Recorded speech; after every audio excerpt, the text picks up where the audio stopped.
Sénégal, bonjour. Retour sur l'accident de Yomong avec Tribune quotidienne ce matin. Le journal du groupe des médias de rappeler qu'il a été question, de 14 morts. Et c'est peut-être, avec la mort dans l'âme que la tutelle, comprenez, El Malik dépoussière les mesures de Mansour Faye, Goro national, après le drame de 6 kilos. Bon, 7 corps, la plupart constitués de ressortissants guinéens enterrés sur place. Renseigne Tribune, le journal du groupe des médias d'ajouter, selon le ministre des Transports, l'accident était prévisible. Et ce qui semble prévisible dans cette histoire gravite autour d'une rencontre prochaine avec les différents acteurs du transport. Voilà ce qu'annonce en tout cas Tribune quotidienne ce matin.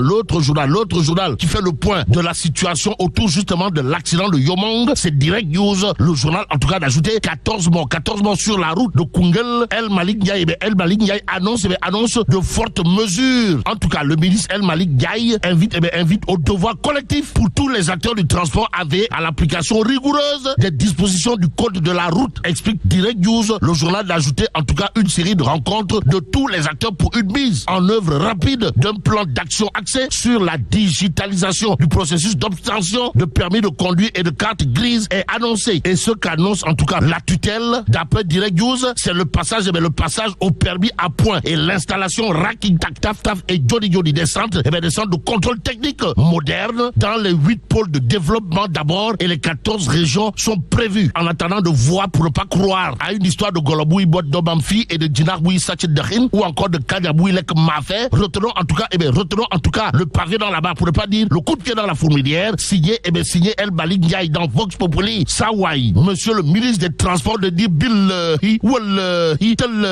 ça doit cesser. Bon, en attendant que ça cesse, retenons en tout cas ce que nous lit Vox Populi, comprenez, accident mortel entre Yomong et Mbadiaden, 7 corps de ressortissants guinéens enterrés à Koungheul hier. Et aujourd'hui, le point quotidien de nous emmener dans une affaire de justice avec à la clé l'histoire de Johnny et Bougan Gaydani. Aujourd'hui, totalement, pour ne pas dire complètement et voire carrément blanchi, nettoyé. Waouh. Bon, le verdict dans l'affaire Johnny est tombé. Le tribunal correctionnel de Dakar a tranché le mercredi dernier cette affaire qui oppose l'homme d'affaires Bougan Gaydani à la société Small World. En tout cas, le point d'informer que Ndeketeyo Soulker du côté feigne la preuve, le patron de Johnny. Le patron de Johnny a obtenu Raking Tak Taf Taf, gain de cause face à son adversaire. En tout cas, le juge correctionnel de Dakar l'a purement et simplement relaxé de toutes les charges, à savoir des faits de banqueroute frauduleuse présumée et de détournement d'objets saisis pour lesquels lui et son employé étaient poursuivis et pour poursuivre dans cette histoire de justice relative à l'affaire Johnny avec à la clé un Bougan Gaydani totalement, pour ne pas dire complètement blanchi. Le point actu semble indiquer que l'homme d'affaires et qui même en politique empêche de tourner en rond aura de quoi dire à ceux qui ont voulu l'enterrer vivant. Et comme il est question désormais de s'aimer vivant, Wolf continue de s'arrêter sur le séjour du FMI au Sénégal, aux Sénégalaises et aux Sénégalais. Wolf continue semble renseigner que ça ne sent pas bon. Alors là, pas du tout bon. De quoi s'agit-il exactement? D'un avis de tempête sur les subventions. Bon, à la question de savoir si nous sommes passés du Dekebi de femme Maki au Dekebi de femme Faye. Pour l'instant, Tribune quotidienne parle de loi portant baisse du loyer. Pourquoi faire? Pour nous dire qu'à propos de la cherté du loyer, celui qui est aujourd'hui interpellé directement, c'est Koroké Bassirou Diomaye Faye. En tout cas, le président Diomaye Faye interpellé sur la cherté du loyer et la loi portant baisse du loyer, rappelle tout simplement et tout bonnement Tribune quotidien, le journal du groupe des médias, en tout cas de noter plus de 3500 plaintes déposées sur la table du procureur aussi. La réglementation du secteur est plus que jamais nécessaire, ajoute Tribune, avant de noter la construction de logements sociaux sollicités Raking Tak Taf Taf et Jody. Et c'est peut-être Souket Bouquet que le peuple quotidien s'intéresse aujourd'hui aux nominations par appel à candidature. Et là, ça sent le Warwaret, ou du moins le Warkessé. En tout cas, ça le premier ministre, c'est comme qui dirait eh bien, c'est comme qui dirait le reniement de l'État Pastef. Voilà le titre, voilà le titre qui barre la une, la une du Peuple quotidien. Mais Sud quotidien, Sud quotidien, pour sa part, de s'intéresser au traitement du rapport de la Cour des comptes sur la Covid-19 et du rapport 2022 de l'OFNAC. Et là, celui qui fait face à ses responsabilités, c'est Bassirou Diomaye Diakhar Faye,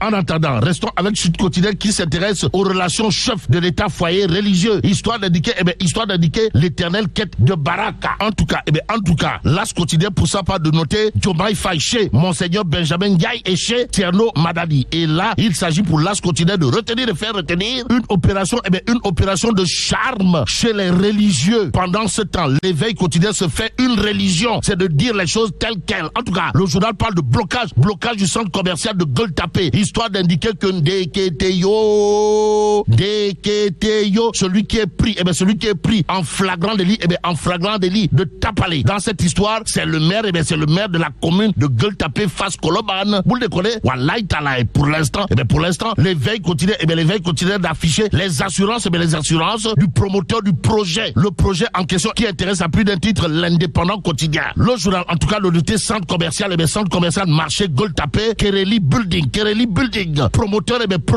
de l'infrastructure fait l'état des travaux et tire à boulet rouge sur le maire Aziz Paye. En tout cas, le maire Aziz Paye, pro Khalifa Ababacar Sall de son état, semble gérer la commune de Fass Gueule-Tapée Koloban comme un cow-boy. Si on en croit en tout cas, les promoteurs de l'infrastructure. Vous le déconnez? Wallahi Talaï. Ainsi, Sawai Aziz Paye, maire de Gueule-Tapée Fass Koloban, est menacé de délégation spéciale. Si on en croit en tout cas, l'Indépendant quotidien. Le journal a en effet de renseigner que la directrice commerciale de Kereli Building Sénégal, Salimata Diengba, a tenu un point de presse hier au chantier pour fustiger les allégations du maire de Fass Gueule-Tapée Koloban, comprenez Abdou Aziz Paye, sur le chantier qui est en cours de réalisation. Bon, avec un projet d'une valeur de 6 milliards de francs CFA pour 4 étages. 4 étages. Un sol commercial à la place d'un marché traditionnel de 4 étages avec toutes les commodités requises, comprenez climatisation, carrelage dernière génération et entre autres, restaurant, piscine, terrain de foot. Malheureusement, le maire de Fass Gueule-Tapée Koloban semble avoir une attitude de Adou Kalpé face au promoteur du centre commercial en question qui aujourd'hui donne un coup de pied dans la fourmilière. Et comme il est dit, Golodou Naoudé, Tchepi-Tchepirek, retenons tout simplement et tout bonnement que sur le cas précis, une délégation spéciale s'imposerait à la mairie de Fass Gueule-Tapée Koloban, vu le comportement du maire de la dite commune vis-à-vis de Kereli Building Sénégal. En attendant que tout cela ne tombe dans l'oreille d'un sourd ou d'une sourde, passons au Soleil quotidien pour terminer. Le journal de révéler difficultés économiques, retard de salaire, menaces de grève du personnel, presse sénégalaise, la mauvaise passe. Et là, il est question de ce que déclare Mamadou Ibra Kane, président du CEDEPS, à savoir, depuis 5 ans, la presse est dans une crise quasi permanente. Mais là, Allah. Bon, que Dieu préserve le Sénégal.